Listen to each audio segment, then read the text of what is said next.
The Super Rugby season will be only 2/3 as super as usual due to the absence of the South African teams. Australia and New Zealand will be playing separate competitions, plus a crossover competition afterwards. With that being said, let's get into the stadiums. We'll start off with the Super Rugby AU stadiums. Suncorp Stadium was built on the site of a former cemetery as an oval stadium. It was completely redeveloped in the early 2000s at a cost of over $250 million and completely transformed into the stadium that we see today.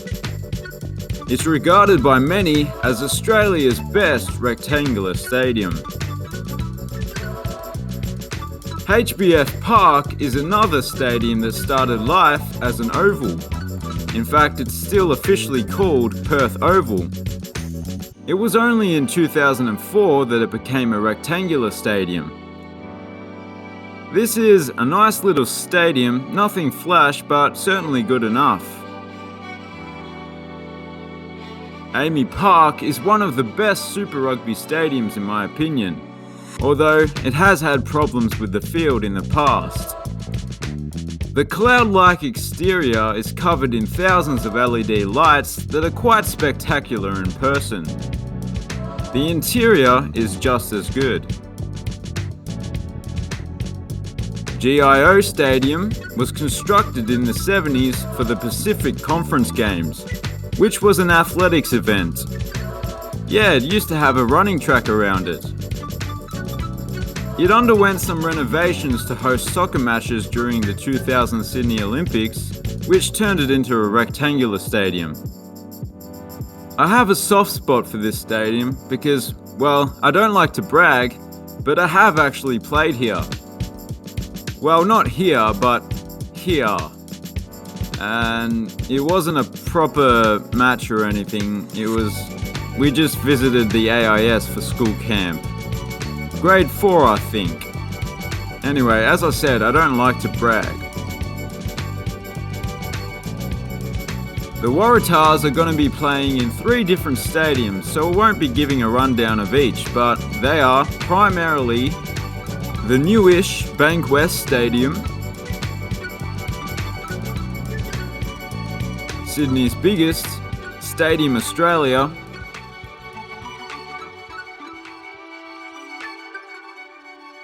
and the Sydney Cricket Ground.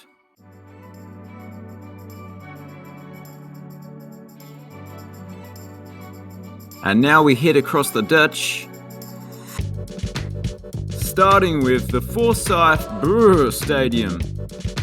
Yeah, it's almost always cold in Dunedin, so a greenhouse for a stadium makes perfect sense. This venue was built for the 2011 World Cup and is highly regarded.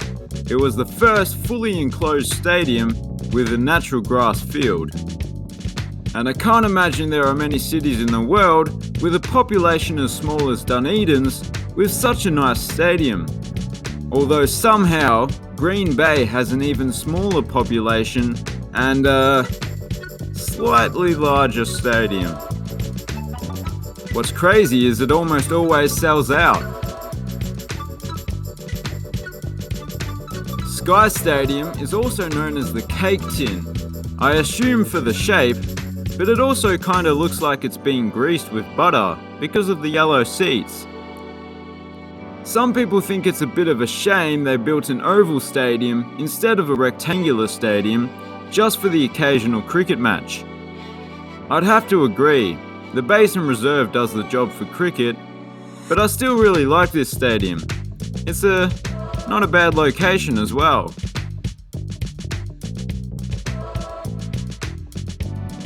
FMG Stadium Waikato is another fairly highly regarded stadium that isn't shared with cricket.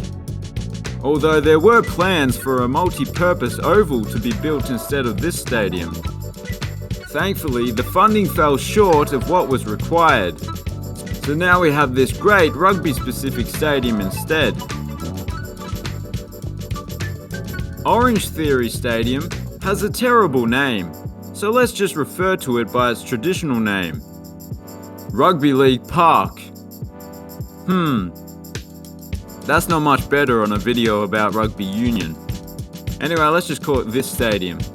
This stadium has been Christchurch's main rugby venue ever since Lancaster Park was sadly damaged beyond repair in the 2011 Christchurch earthquake.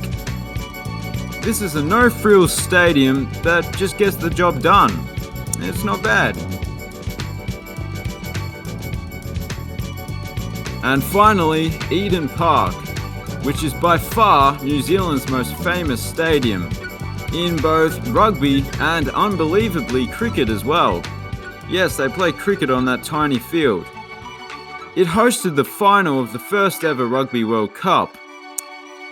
It's harder to beat the All Blacks here than it is to topple a dictatorship, and it actually happens far less often.